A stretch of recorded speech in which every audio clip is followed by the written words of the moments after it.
KSU മുഖ്യമന്ത്രി പോര് കടുക്കുമ്പോൾ തന്റെ നിലപാട് പരസ്യമാക്കിയിരിക്കുകയാണ് ആഭ്യന്തരമന്ത്രി രമേശ് ചെന്നിത്തല. മുഖ്യമന്ത്രിയെ നാൽപ്പാട് നിന്നും ആക്രമിക്കുമ്പോൾ പൂർണ്ണ പിന്തുണ നൽകുക മാത്രമല്ല, മറിച്ച് മുഖ്യമന്ത്രി സ്വീകരിച്ച ചില നിലപാടുകൾ എന്തുകൊണ്ട് ശരിയാണെന്ന് കൂടി പറഞ്ഞു വയ്ക്കുന്നുണ്ട് രമേശ് ചെന്നിത്തല. KSUക്കാർക്ക് പരാതി പറയാം, പണ്ടും അവർ അത് പറഞ്ഞിട്ടുണ്ട്. കേരളം ഭരിച്ച മുഖ്യമന്ത്രിമാർ കേട്ടിട്ടുമുണ്ട്. എന്നാൽ പറയേണ്ട രീതി ഇങ്ങനെയല്ല. മുഖ്യമന്ത്രിയെ നേരിട്ട് കണ്ട് അഭിപ്രായം അറിയിക്കുന്നതാണ് പാർട്ടി രീതിയെന്നും ചെന്നിത്തല പറഞ്ഞു. KSUവിന്റെ പരാതികളും മുഖ്യമന്ത്രിക്കെതിരെയുള്ള പടയൊരുക്കവും പച്ചയ്ക്ക് തന്നെ തള്ളിപ്പറയുന്നുണ്ട് ചെന്നിത്തല. നിലവിൽ LDFിലെ അത്ര പ്രശ്നങ്ങളൊന്നും UDFിലോ കോൺഗ്രസിലോ ഇല്ല എന്നുകൂടി ഓർമ്മിപ്പിക്കുന്നുണ്ട് അദ്ദേഹം. നേരത്തെ K മുരളീധരനും VD സതീശന് പിന്തുണ പ്രഖ്യാപിച്ചെത്തിയിരുന്നു. പ്ലീഡർ നിയമനത്തിൽ പ്രതിഷേധിച്ച് മുഖ്യമന്ത്രി VD സതീശനെ നേരിൽ കാണാൻ അനുമതി തേടിയ KSU സംസ്ഥാന പ്രസിഡന്റ് അലോഷ്യസ് സേവ്യറിന് മുഖ്യമന്ത്രിയുടെ ഓഫീസ് കൂടിക്കാഴ്ചയ്ക്ക് അനുമതി നൽകിയില്ല. ഇതോടെയാണ് VD വിരുദ്ധ ക്യാമ്പ് ഉണർന്ന് പ്രവർത്തിക്കാൻ ആരംഭിച്ചത്. തിരക്കേറിയ ഷെഡ്യൂൾ കാരണമാണ് അനുമതി ലഭിക്കാതിരുന്നതെന്ന് ഔദ്യോഗിക വിശദീകരണമുണ്ടെങ്കിലും വിഷയം പാർട്ടിക്കുള്ളിൽ ഗ്രൂപ്പ് തർക്കങ്ങൾക്ക് വഴി തുറന്നിരിക്കുകയാണ്. ഈ സാഹചര്യത്തിലാണ് K മുരളീധരൻ, രമേശ് ചെന്നിത്തല എന്നീ മന്ത്രിമാർ VD സതീശനെ സംരക്ഷിച്ച് രംഗത്ത് വന്നത്. ഈ വിഷയത്തിൽ മുഖ്യമന്ത്രിക്കെതിരെ സോഷ്യൽ മീഡിയയിൽ പ്രതിഷേധവും ഉടലെടുത്തിട്ടുണ്ട്. KSUവിനെ അപമാനിച്ചു എന്ന വികാരത്തിലാണ് മറ്റ് നേതാക്കന്മാർ നിൽക്കുന്നത്. ആ സമയത്ത് ചെന്നിത്തല നൽകുന്ന പിന്തുണ VD സതീശന് ആശ്വാസമാകുമെന്ന് ഉറപ്പാണ്. സർക്കാരിന്റെ കാര്യങ്ങളിൽ KSUവിനെതിരെ വിവാദ പരാമർശം നടത്തിയതിൽ മുഖ്യമന്ത്രി VD സതീശന് പരോക്ഷ മറുപടിയുമായി KSU തൃശൂർ ജില്ലാ അധ്യക്ഷൻ ഗോകുൽ ഗുരുവായൂർ അടക്കം രംഗത്ത് വന്ന സാഹചര്യത്തിലാണ് മന്ത്രിമാർ രംഗത്ത് വന്നിരിക്കുന്നത്.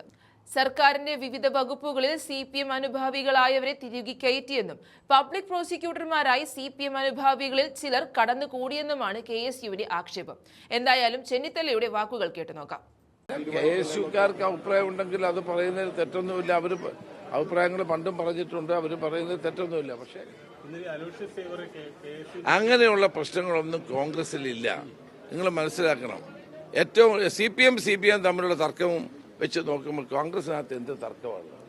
അങ്ങനെ എന്തെങ്കിലും തർക്കങ്ങളോ പ്രശ്നങ്ങളോ ഉണ്ടെങ്കിൽ ഞങ്ങൾ ഇത് പരിഹരിക്കും. ഇത് ഏറ്റവും കൂടുതൽ പ്രശ്നം ഇടതുമുന്നണിയിലാണ്. അത് നിങ്ങളാരും കാണുന്നില്ലല്ലോ. ഇടതുമുന്നണിയിലുള്ള പ്രശ്നങ്ങൾ പരിഹരിക്കാൻ പോലും കഴിയാത്ത അവസ്ഥയിലാണ്, മുന്നണി കൂടാൻ പോലും കഴിയാത്ത അവസ്ഥയിലാണ്. ഇത്തരം പ്രശ്നങ്ങളൊന്നും കോൺഗ്രസിലില്ല. KSU ആൾക്കാർക്ക് എന്തെങ്കിലും പരാതി ഉണ്ടെങ്കിൽ തീർച്ചയായിട്ടും അവരുടെ പരാതി പരിഹരിക്കും, പരിശോധിക്കും. അത് മുഖ്യമന്ത്രി തന്നെ മുൻകൈ എടുക്കുമെന്നാണ് എന്റെ വിശ്വാസം. അങ്ങനെയൊന്നുമില്ല. ആർക്കും ഞങ്ങളെയൊക്കെ നൂറുകണക്കിന് ആളുകളാണ്.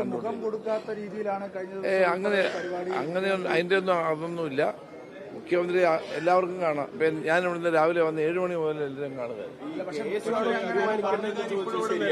അങ്ങനെ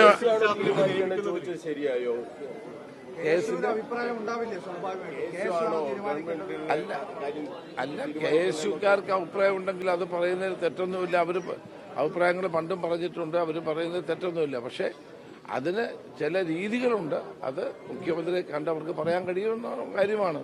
മുഖ്യമന്ത്രി കണ്ടാൽ കാര്യങ്ങൾ പറഞ്ഞാൽ അത് അദ്ദേഹം ഉൾക്കൊള്ളുമല്ലോ, ഉൾക്കൊള്ളാതിരിക്കില്ലല്ലോ. അതും അദ്ദേഹം മാത്രം, ഞങ്ങളൊക്കെ ഉൾക്കൊള്ളുമല്ലോ. ഏതായാലും നിങ്ങൾ വിചാരിക്കുന്ന പോലെ യാതൊരു പ്രശ്നവുമില്ല. പ്രശ്നങ്ങൾ കൂടുതലുള്ളത് LDFിലാണ്. നിങ്ങൾ ആ കാര്യങ്ങൾ ജനങ്ങളോട് പറയും.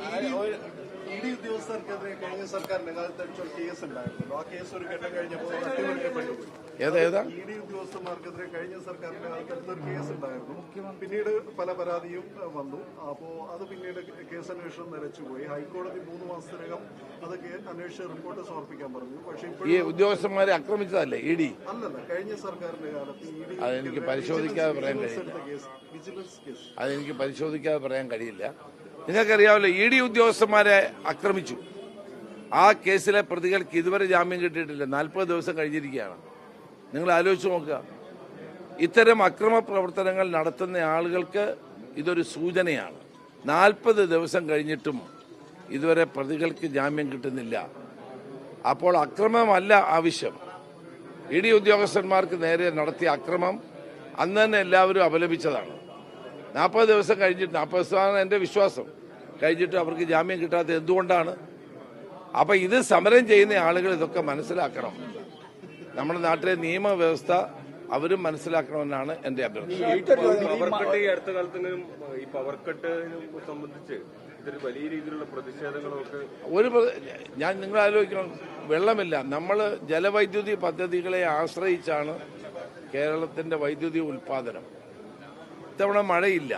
മഴയില്ലാത്തപ്പോൾ ജലസംഭരണികളിൽ വെള്ളമില്ലാത്തത് കൊണ്ട് വൈദ്യുതി ഉൽപാദനം കുറയുന്നു. ഈ പ്രതിസന്ധികൾ അപ്പോൾ ആ സമയത്ത് അത് നമുക്ക് മറ്റെന്താ മാർഗം